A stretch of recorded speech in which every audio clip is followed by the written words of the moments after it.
We are finishing our series, God and the Artist. And last week, I did a big plea. I said, guys, let's really be welcoming to the artists among us. I did a big push to remind ourselves how important the arts are and what God can do through the arts and that sort of stuff. Because of that, I wanted to kind of cushion the blow of what this week's going to be. This week is going to be a bit of a apologetic appeal to the artists among us, a kind of pushback on the natural leanings and desires of an artist. And here's why. This is a talk I'd like to give at like a college campus or as kind of a hostile crowd, and I want to make sure the argument holds up, so you're my guinea pigs. Who's happy about that? Yeah? Just a throwaway sermon on a Sunday. So you're going to get 51 real sermons this year and then this one, so we'll see how it goes. But yeah, so I don't want to make a fool of myself out there to this hypothetical crowd that I don't have access to yet, but I want to make sure this holds up. And here's why. Here's the question I want to ask today. I want to start here. Why is there seemingly a spiritual revival happening out there among athletes in Gen Z, but not in the arts? Like, I watch the same things. I have the same internet access. I have the same algorithms you do. That you're seeing these. My brother, actually, his ministry he started a YouTube channel. It's called Revival Maps. And he's going to different states around America, and he's interviewing people, and he's basically documenting the revival happening among Gen Z. It's some really cool stuff happening out there. And I'm seeing a lot of the same stuff you are. And I'm seeing a lot of the athletes and a lot of stuff like that. And I'm also seeing the reports that are going, well, maybe it's overblown, maybe it's not actually a revival, maybe. But for the purposes of our argument today, let's just stick with the term revival. Why is there a revival happening in the athletic world, but not in the arts? Because the football team for Ohio State University, the least Christian football program in the history of the world, right? They're having their football team go out to the steps of campus buildings and leading prayer services. Right? Clemson, an actual Christian program, they'll baptize people at the end of practice. Now, I've heard of getting knocked silly. I've not really ever heard of getting knocked into Jesus before. Like, that's a new one for me. But you're seeing these things around where you're going, man, these athletes are kind of doing these things, and a lot of them are experiencing a sort of spiritual revival, even the most athletic among us. And my question is, why is that happening in a lot of different avenues out there? And then when you come to the arts, it's like, not at all. You have maybe Chris Pratt and then nobody else. And I think, here's my point, here's my argument for today. I think the reason is it comes down to worldview. Not that athletes have a specifically Christian worldview, because they don't. And we all know athletes who, just like everybody else in the world, run away from God as fast as possible, right? That's not my point. My point is that athletes have this sort of mindset that when you come to them and say, hey, there's this God out there and he says these things, it kind of makes sense to them. And if you said the same thing to an artist, they'd go, no, I don't think so. And here's what I mean. Athletes understand their highest good as an athlete is a standard. They just understand that there's a standard out there. And if you live into that standard, you put yourself in a good position. There's a workout regimen that you should do. And there's a diet that you should keep. And there's a coach whose job it is to tell you what to do. It's his job to put you in the right position. It's his job to teach you the game. It's his job to do these things. And as you live into this standard as an athlete, you believe the better I do this, the better I live into it, the better position I put myself in when game day comes. The harder I work out, the more in shape I'll be, the more position I'll be to keep pushing hard when I get tired at the end of the game. And so when you go to an athlete and you go, hey, there's a God out there, and he says there's a certain way you should live. There's a God out there, and he understands how this whole world works. He understands how relationships work. He understands how you work and how I work, and he's given us a standard to live into. He may not accept that. He may not want that standard over his head. He may not accept that Jesus is Christ and all that sort of stuff, but at least he'll understand it. At least he'll understand and go, oh yeah, I have a standard that I think is important for me, and you have a standard that's important for you. Cool, I understand what you're talking about. And so when you go to him and you read him Galatians, you say, a man reaps what he sows. If you sow good, you're going to reap good. If you sow bad, you're going to reap bad. So let's not grow weary of doing good, as the Bible says. You say that to an athlete, they'll go, makes sense to me. Which is basically just the starting point of trying to wrestle with the reality of God. And if I go to an artist and I say, hey, there's a standard out there that God has told us how we should live. He's laid out a path for us. And He wants to teach us what is the best way to live. They'll go, nah, no thank you. Because the highest good for an artist is not a standard over their head. What's the highest good for an artist? To express themselves. Expression. How do I get these things that are locked up in my head out for the world to see? How do I get these images that are up in my head out for the world to experience? How do I get these words there so people can hear them? Elton John said a long time ago, I hope you don't mind that I put down in words how wonderful life is while you're in the world. It's a great line, isn't it? It's epic. And it's a wonderful thing that artists do. They can take these ideas that are only felt by the rest of us, that are only like locked in our heads, the rest of us, and they can bring them out for the rest of us to hear and experience. The lead singer of Jars of Clay, which is a Christian band I grew up with, when they broke up the band and he had to break the news to his wife, the band's done, I'm not going to be writing songs anymore, her response was, great. Now I'll never know what you're thinking. To which my wife said, amen to that. Right? It's hard for any of us to just come out and say, here's what's in my head, here's what I'm thinking, here's the thing. But an artist can actually express these things. They can actually bring them out into the world. And they can actually say, here it is, I've put it into picture form, I've put it into verbal form, I've put it into song, I've put it into poetry. And it's an amazing thing. But also what comes with that worldview is, you can't tell me what it's supposed to look like. You can't tell me what it's supposed to be. You can't tell me how I'm supposed to do that thing. I can't have these limitations put on me from someone else. I need the freedom to express myself. And that is translated to, in our day and age, I have to find out what's true for me and what's true for you. And I have to, if it feels right, do it. These sorts of things. And you can see how important artists are to a society, because that idea, I need to express myself, what's my expression of life, what's true for me, those sort of things have bled out into every area of our lives, hasn't it? To politics, to athletics, to church, to all places. And here's my thing. This is the point of view that makes it hard for artists to even want to entertain the idea of God.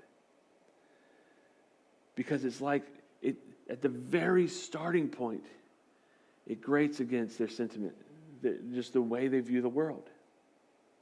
But I want to push back on that.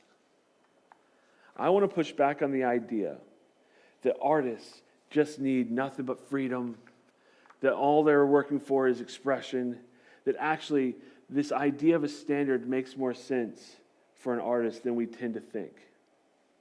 And here we go. First of all, where does this idea come from that I just need to get the freedom, I just need to get the stuff? I think it comes from this sort of blue sky mentality, right? Which is a good thing, I love it, right?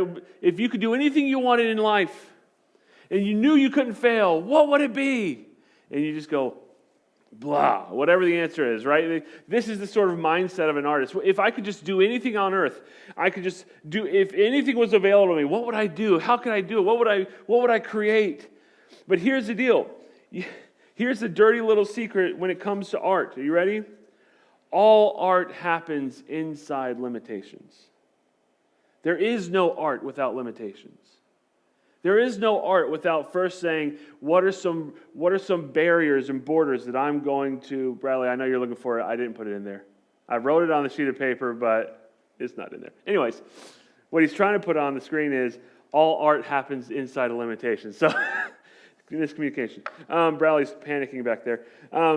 It all does. I'll prove it to you. Here's me. I'm Garrett. I'm an artist. I'm living in the world. The world's around me. I look around. It's just world all around me. Everything in the world is available to me, right? And then I wake up one day and I go, I know what I want to do. I want to paint a picture. And so, guess what happens? The moment you make that choice, everything on earth that's not painting a picture is taken away from you. All those options, all those things you could be doing are gone.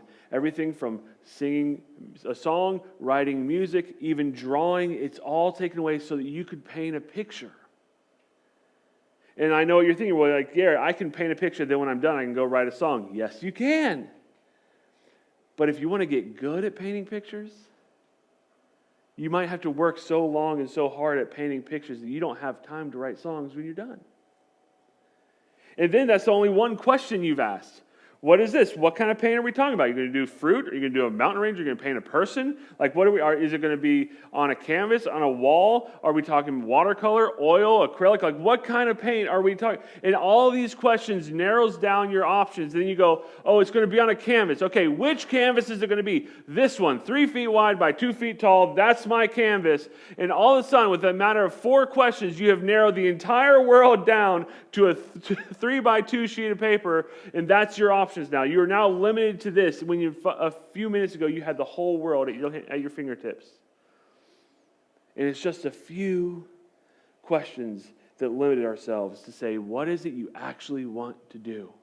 And the artist, if you want to be good, if you want to work on the craft of being an artist, we have to learn to narrow our scope and say, this is the thing I absolutely am wanting to do right now.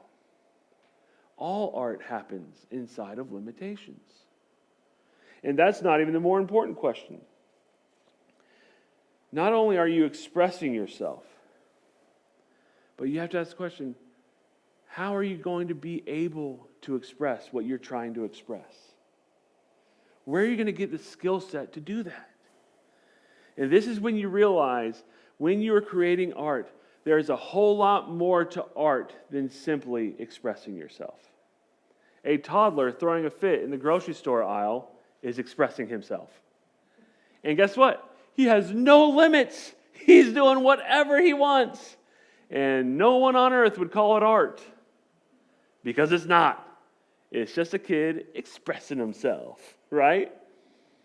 And this is when you realize that athletes and artists are not so different after all.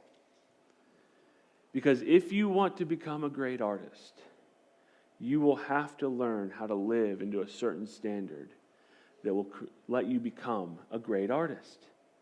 Every artist you appreciate, every artist you love has a standard that they live by. You know what authors do? They write their autobiographies and other authors read them. And what they do is they collect these stories of how different authors manage their day so they can write in their day.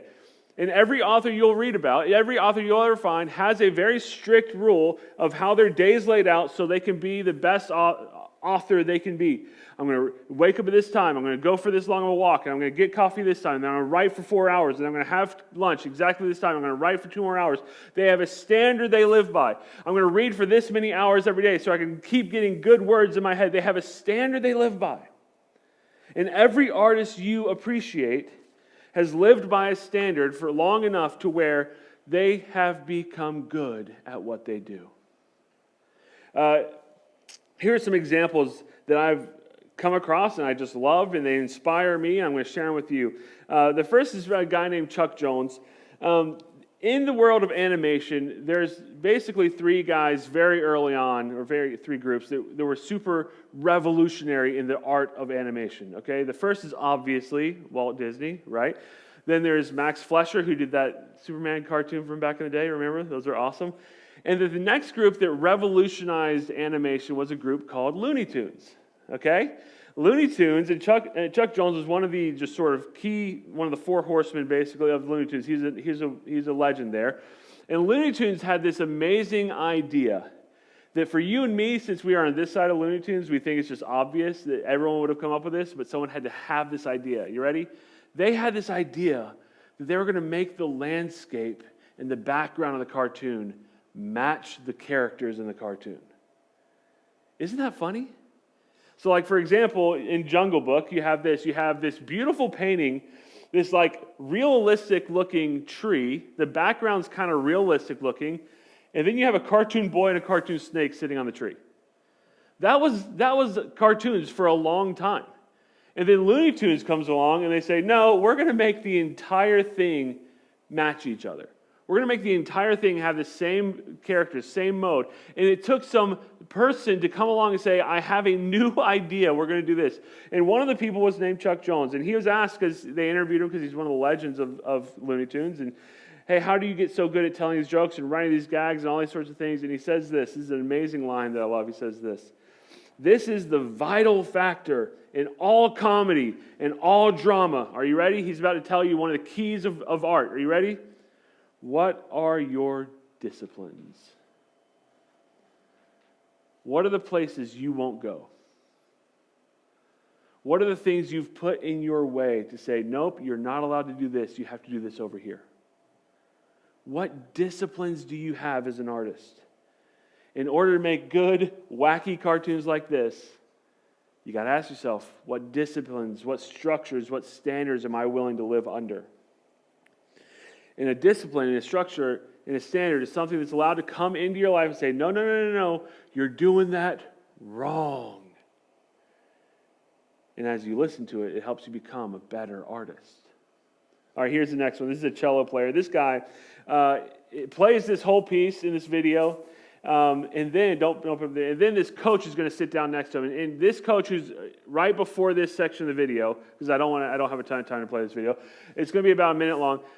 Right before this, he's just gotten done talking about how extraordinarily gifted this cello player is. He's like, it's the most beautiful, he's the most amazing cello player I've ever seen. And now he's about to give him some coaching tips on making it better. And I want you to see how quickly the standard comes crashing in on this cello player. I just want you to watch this real quick. It cracks me up. Can I suggest one thing? I don't want to interfere with your cello playing, but can I suggest you get through the chord very quickly and then go right to the end, because this is too comfortable. It's an E minor chord. It's a dark chord. And then the next one is even more dark. It's the last 6 inches of the bow. Try that. Yeah, can I say, get through the chord by there, and then spare the bow, and then as you get to the point, make a crescendo. Okay, there it is. Isn't that fascinating?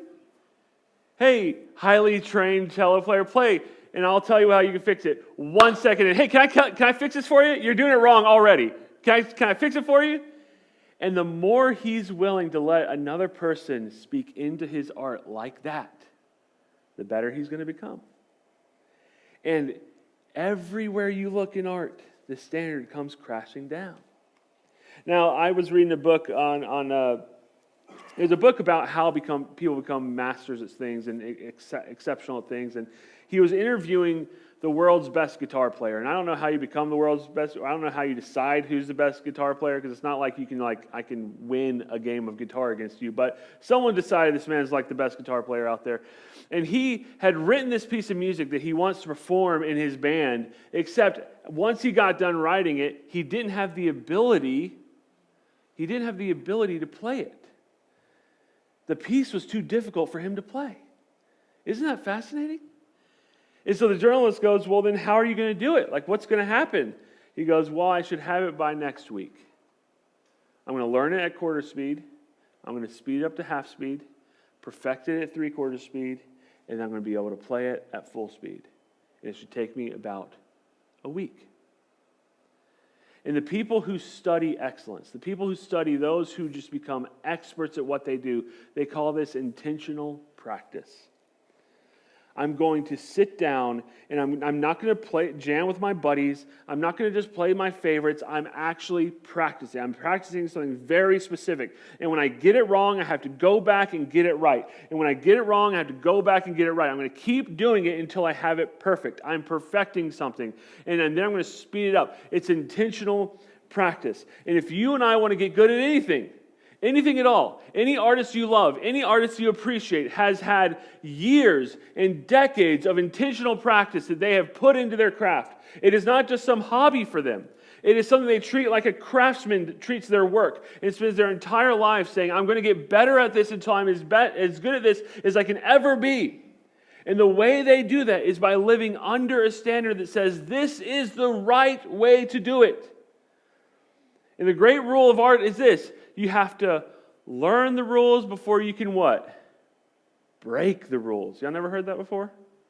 You got to learn them before you can break them. And what artists think is, I'm just gonna break the rules. And people with that mindset are not going to become very good artists. I actually had a chance to sit down with a couples therapist this week. A pastor here in town was wanting to get him introduced to some people, and so I was talking to him.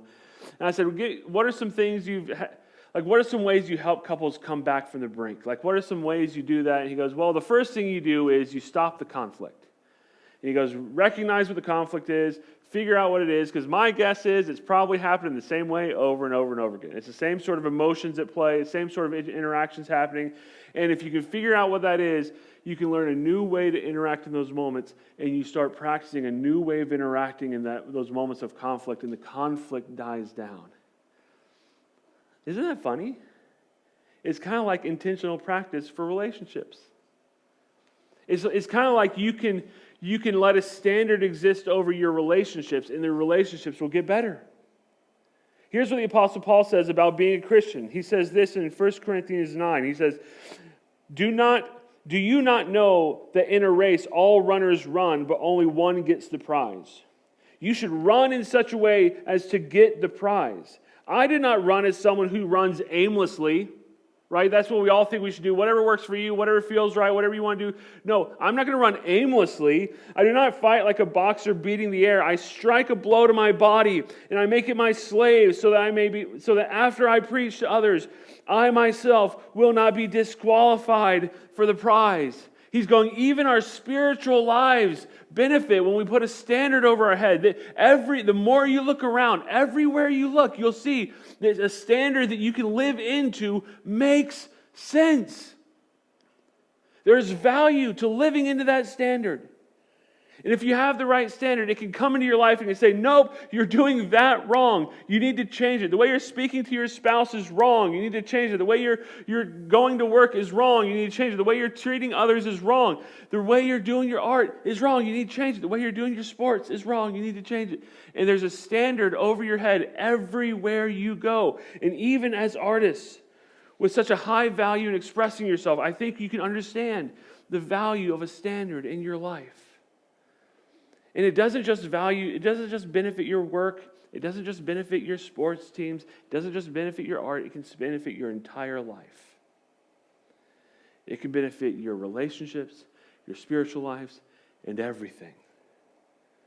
My question is, if that's the case, then where do we find this standard to live by? Who has the right to put a standard over our head? Well, traditionally, historically, humans have allowed their cultures to tell them what standards go over their heads. Well, we do it this way and that's right. And you know what? In a lot of ways, that works just fine, right? We have our culture come and teach us this is how we do food here. And then in the Mexican culture, they go, this is how we do food here. In the Italian culture, they go, this is how we do food here. And you know what? That's beautiful. I love it. That's wonderful. But in other areas, it doesn't help so much, does it? In other areas, their culture tells us how to live, and it works just fine until your grandkids come along, or your great-great-grandkids come along, and they look at the ways you lived and things you thought are normal, and they go, wow, that's a bit regressive. That's backward, isn't it? I can't believe you thought that. Did you really live that way? What are you? And you realize my culture only helped me for this tiny amount of time. And then my great-great-grandkids came along, and they started thinking I was just a backwater hick all my whole life. And guess what? We did it to our grandparents, and our grandkids are going to do it to us. Our culture is not big enough. It's not wide enough. It's not strong enough to give us a standard that makes sense forever. Now, that's how we traditionally do things. Right now, in the moment, what we do in our culture is we just do shots in the dark. Whatever feels right now. Whatever I'm thinking at this very moment, that's what I'm going to do. Whatever I go for right now. And that's not going to work any better. In fact, it's going to work way worse. But what Christianity offers you and me is this ancient way of life. This standard that is a man named Jesus Christ. And he says, Pick up your cross and follow me. Die to yourself and let Christ live in you. And the people who have followed this standard of Jesus Christ, it has served them well for 2,000 years. And we can pick up a book from a Christian thinker at any point along those 2,000 years, and they'll give us something that will help us live right now, today. And we can trust that this standard is going to work for another 1,000 years because there's a God out there, and He loves you, and He cares about you, and He's created the world that we live in. And He's created the ways that you would live, and the way I would live, and the way our relationships work, and He knows how they work. And so when He puts a standard over your head and over my head, it's not there to hurt us. It's not there to keep us down. It's not there to limit us in the sense that it's there to take our freedoms away. It's there to give us a path forward when at times it feels like there is no path forward. But God has a way. He has a standard that's there to benefit us. And someone like God would be the only person who could come up with a standard that would last forever. That would be worthwhile in every nation and in every generation. Because the Bible says that God is the same today, yesterday, today, and forever. And you can trust He will be the same. It makes sense to have a standard over your head if you want to be a good artist. But it also makes sense to have a standard over our heads regardless. And my suggestion is that we let the person who's telling us when we're doing things wrong, who's training us how to do things right, we let that person be Jesus Christ Himself. Because He's the only one with enough information, enough knowledge, enough power to actually know what's best at any one moment. And if you are someone in the room today who just has a knee-jerk reaction against God having an opinion on how you would live, God having the ability to say, nope, I disagree with you, I think you should do this over here. If that's you, I want you to reconsider. I want you to reconsider that feeling and give Jesus Christ a second thought, because I think if you start diving into the life of Jesus, you will find more there than you ever thought possible. And if that is you, I want to put it on the Connect card, reach out. We'd love to talk to you about what it means to follow Jesus. And if you need to talk more through it, this is what our church is here to help you do. But there is a God over our head, and He loves us. And the standard He puts over our head is there to help us and not to hurt us. And I hope that you will come to believe that. Dear Lord, thank you for this day.